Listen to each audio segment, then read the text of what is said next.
गजेंद्र मोक्ष कथा, जिसके सुनने से मोक्ष की प्राप्ति होती है और सारे संकट दूर होते हैं।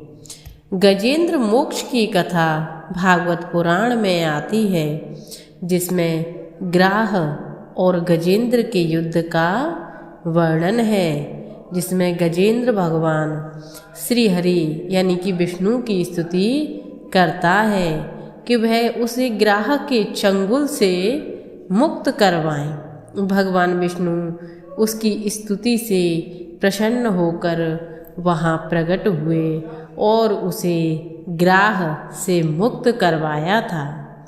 क्षीर सागर में त्रिकुट नामक 10,000 योजन ऊंचा पर्वत था। वहाँ महात्मा श्री वरुण देव का ऋतुमान नामक क्रीड़ा कानन था, जिसके चारों ओर दिव्य वृक्ष लगे थे। वहाँ पर एक शक्तिशाली गजेंद्र बहुत सी हथनियों के साथ रहता था।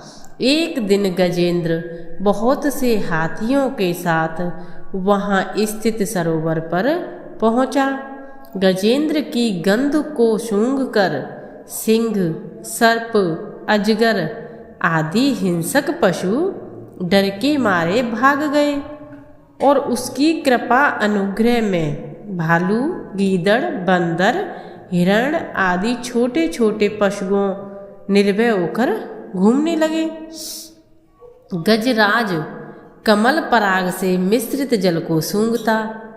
गजराज कमल पराग से मिश्रित जल को सूंघता हुआ जलाशय में प्रवेश कर जलाशय के अंदर जाकर अमृत के समान जल को पीने लगा।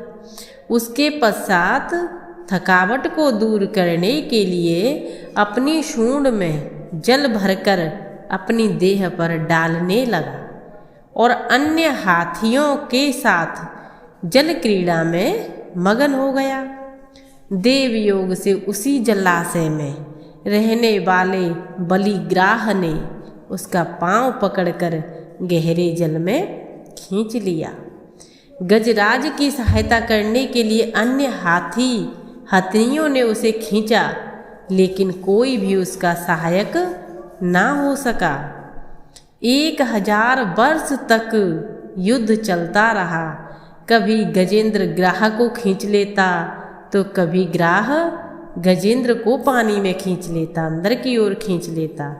लेकिन ग्राह जल में रहने के कारण ज़्यादा बलवान हो गया और गजराज निर्बल हो गया, उसकी शक्ति कमज़ोर हो गई। लेकिन जब ग्राह ने गजेंद्र को गहरे पानी में खींच लिया, जब ग्राह ने गजेंद्र को गहरे पानी में खींच लिया तो गजराज ने श्री हरि विष्णु का स्मरण किया। भगवान विष्णु को गजेंद्र ने याद किया और गजेंद्र कहने लगा कि आपके कारण देहधारियों में चेतना है और करुणा रूप में सब में विद्यमान है। प्रभु, आप मेरी रक्षा करने वाले, अज्ञानियों के अज्ञान को दूर करने वाले, आप अंतर्यामी और सब में विद्यमान, आप ग्राह से मेरी रक्षा करें। हे नारायण, मुझे मुक्त करने के लिए आप प्रकट हों। मैं इस ग्रह से छूट कर भी जीना नहीं चाहता।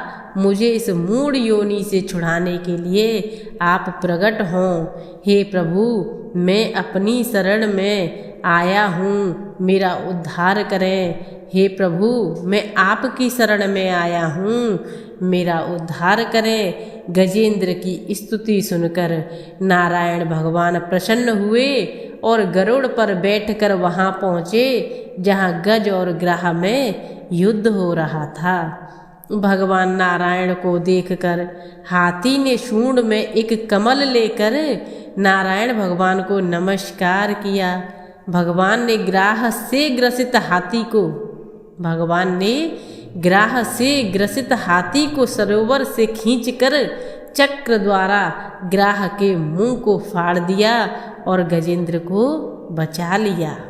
यह देखकर सभी देवताओं ने फूलों की वर्षा कर भगवान विष्णु नारायण की स्तुति की। ग्राह पूर्व जन्म में हू नामक गंधर्व था, जो कि देवल ऋषि के श्राप के कारण ग्राह के रूप में पैदा हुआ था। जो देवल ऋषि के श्राप के कारण ग्राह के रूप में पैदा हुआ था, इस पाप से मुक्त होकर वह फिर से गंधर्व बन गया। गजेंद्र पूर्व जन्म में पांड्य देश में इंद्रधुम्न नाम का विष्णु भक्त राजा था। एक बार जब राजा मलय पर्वत पर तपस्या कर रहे थे तो तब अगस्त्य मुनि वहाँ पहुँचे। तप में लीन राजा को अगस्त्य ऋषि के आने का आभास न हुआ। अतिथि सत्कार के अभाव होने पर ऋषि ने राजा को पशु योनि में जन्म लेने का शाप दे दिया, लेकिन भगवान की कृपा से इस योनि में भी उसे पूर्व जन्म का ध्यान बना रहा। भगवान विष्णु की कृपा से वह शाप मुक्त हो गया। विष्णु भगवान की कृपा प्राप्त कर वह विष्णु जी का पार्षद बन गया और विष्णु लोक पहुँच गया। गजेंद्र मोक्ष की कथा सुनने से गजेंद्र की तरह संसार से छूटकर विष्णु लोक प्राप्त होता है। बोलिए विष्णु भगवान की जय।